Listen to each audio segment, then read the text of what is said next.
You might already have heard of the TV broadcast Hijacking in Seneca, South Carolina. The story's gained pretty wide currency on the internet, and part of the broadcast is available on YouTube, assuming it hasn't been taken down for whatever reason. For the uninitiated, the Seneca hijacking is one of the lesser-known broadcast signal intrusions. It was big news here, but the nation news media barely touched on it. Anyway, I've decided to jot down my impressions of the whole thing, even though other eyewitnesses have already described it more eloquently than I could. I was home on winter break when it happened, making chemistry flashcards in front of the TV. No one else was around. After watching the umpteenth Law & Order rerun, I got bored and started channel surfing. A couple minutes later, I stumbled onto this shitty public access channel, where, bizarrely enough, my old high school Latin teacher was reciting a poem while wearing this dorky three-cornered hat. I watched for a few minutes and had a good laugh. I remembered him as a pretty serious guy, not the sort of person who would embarrass himself in public like this. When suddenly, there was this staticky crackle, and the screen cut to this multicolored test pattern. Before I had time to change the channel, there's another crackle, and this weird cartoon shows up on screen. The animation style was detailed, but kind of jiggly and rough. It reminded me of those old anti-drug PSAs. Anyway, it seemed normal enough at first. An ordinary-looking middle-class family eating breakfast together at a round kitchen table. There was a mom with an old-fashioned hairdo, a dad, two cherub-faced kids, a boy and a girl. All very Norman Rockwell. The family is making small talk. The dad complains about his day in the office, and the kids prattle about soccer practice, and so on. Gradually, though, the scene starts to get slightly sinister. A green light is seeping through the open window, and the family starts to acquire a jaundiced, unhealthy look. Their skin changes color, and their eyes become sunken. In the background, a droning radio broadcast slowly becomes perceptible. The announcer gives the date as November 15th, 2021, and starts to go on and on about some strange crisis. You can barely hear what he's saying. He says something about a green light, melting flesh, mutations, strange shapes emerging from the sea. Again and again, the phrase, "report to the nearest shelter immediately," is audible. Still, the family keeps eating breakfast as if nothing was happening. And here's where it gets really macabre. The family finishes eating breakfast, and the mom loads the kids into a minivan. By now, they look really unhealthy. Their bodies are skeletally thin. The whites of their eyes are a sickly yellowish color, and their hair is disheveled. The car drives through a landscape bathed in the green glow from before. Strange shapes bob in and out of the screen, but you can't quite tell what they are. And all of the buildings the car passes look weathered and deserted. Finally, the car stops at a playground, and the mom drops off the kids before driving away. There are large, odd-colored rocks all over the ground, and moaning can be heard in the distance. The kids hang mirthlessly on the monkey bars for a while.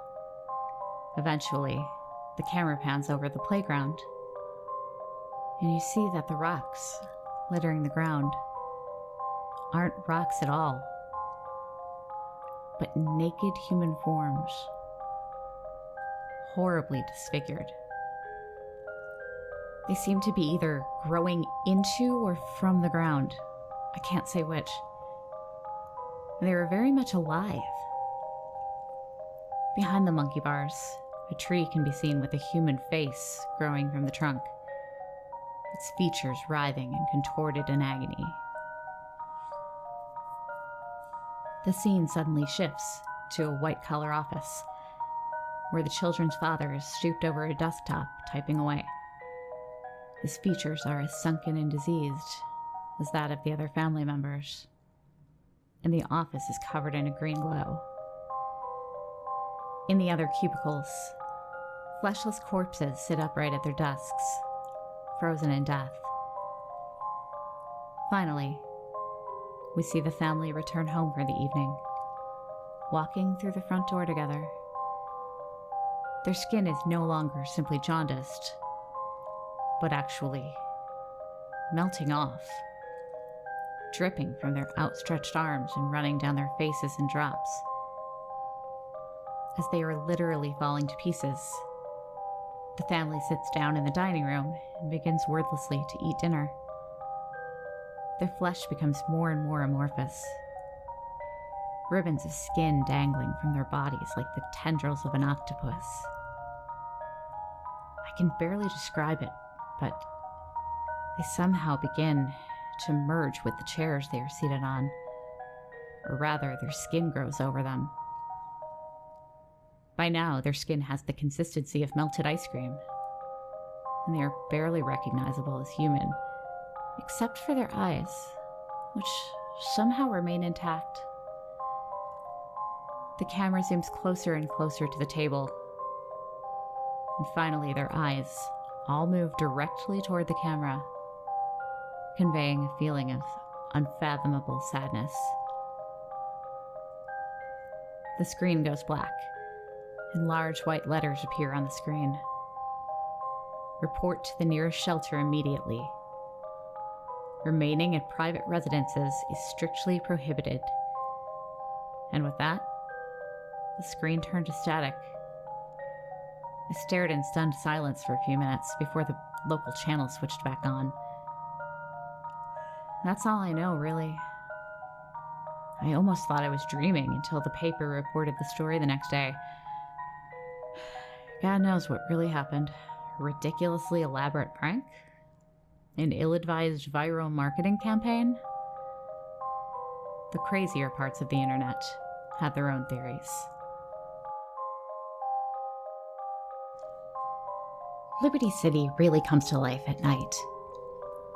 During the day, it's crowded, yeah, but not quite the same as the night. Nothing beats sitting on top of a skyscraper and staring down at the array of lights blinking and flashing in every direction.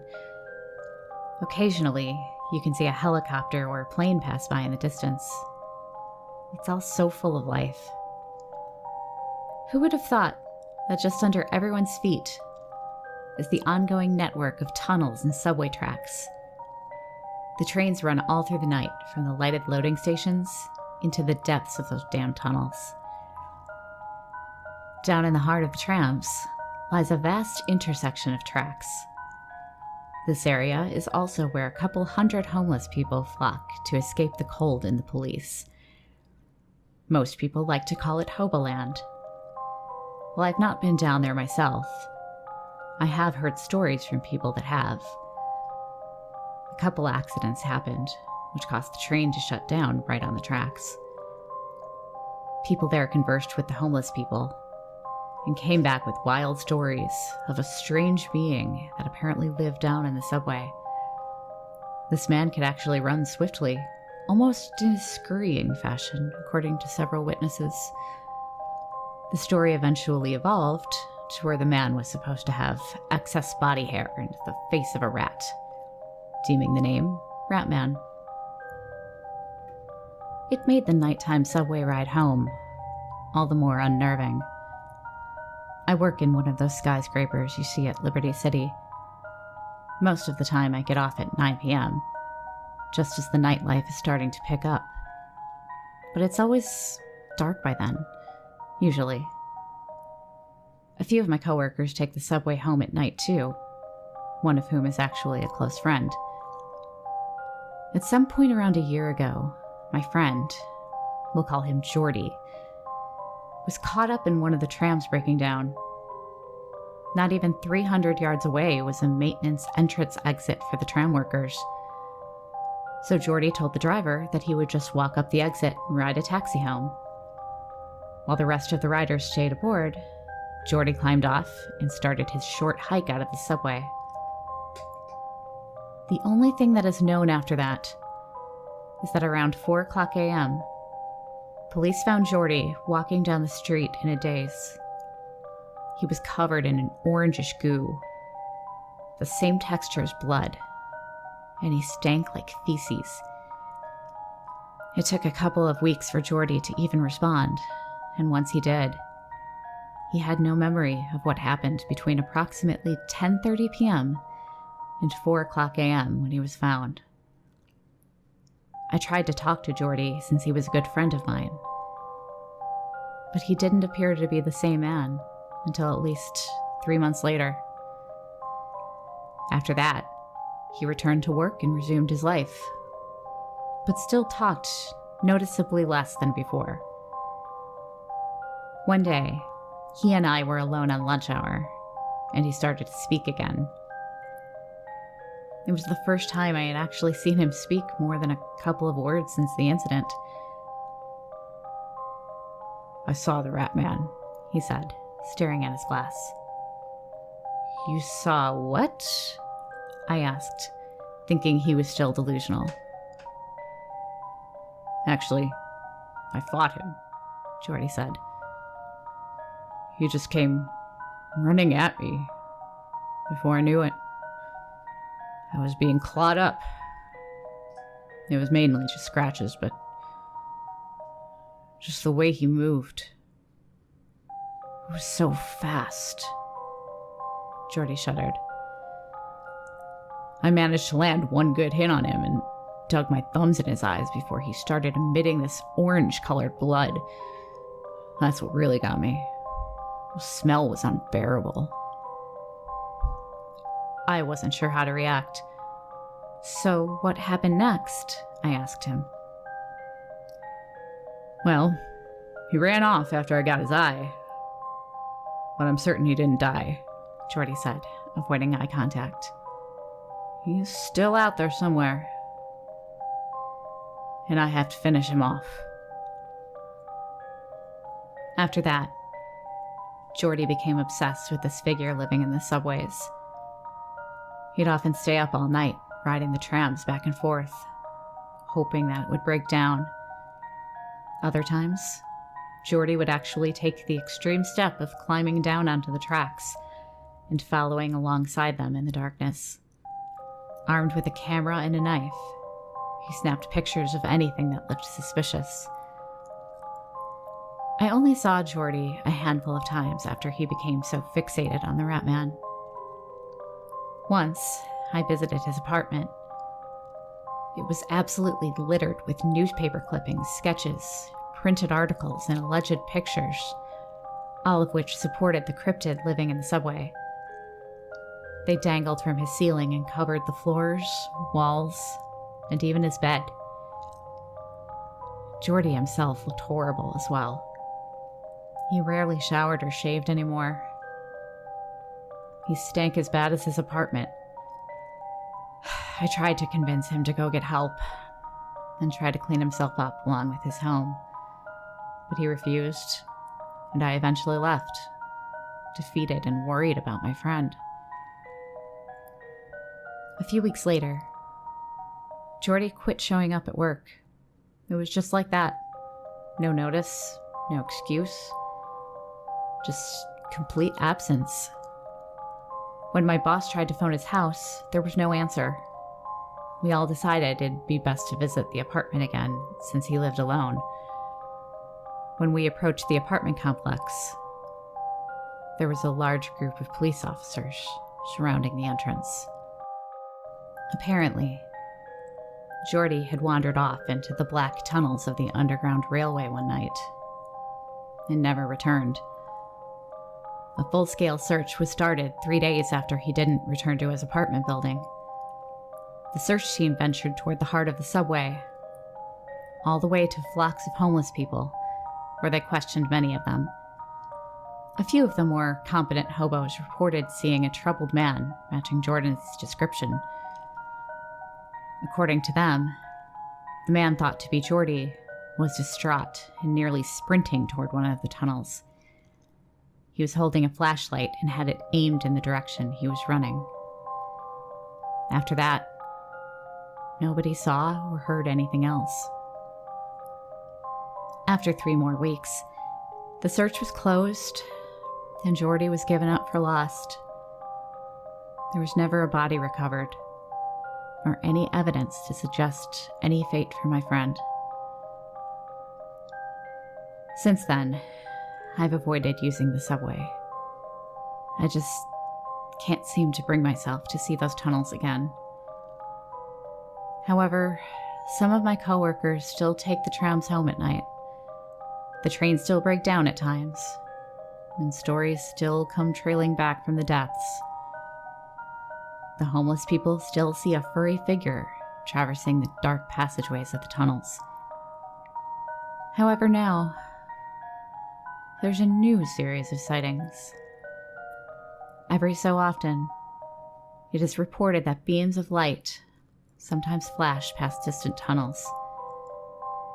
The description matches almost perfectly with that of a flashlight.